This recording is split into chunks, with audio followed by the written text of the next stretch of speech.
Siamo a Macomer, questo è il nuraghe Santa Barbara, un nuraghe quadrilobato scavato negli anni 70 e anche consolidato. È stato scavato dall'archeologo Alberto Moravetti e consolidato da Francesco Nicosia. Dopo vedremo nei particolari come.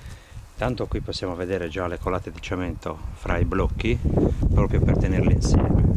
Sul davanti è stato scavato anche un primo saggio di villaggio nuragico, che poi non è stato portato avanti. L'obiettivo degli scavi era quello di individuare le 4 torri e soprattutto di individuare i possibili collegamenti fra le torri, cosa che è stata impossibile accertare, per cui ormai si ipotizza un ingresso singolo alle torri angolari con accesso all'alto, magari in funzione di silos o di magazzino.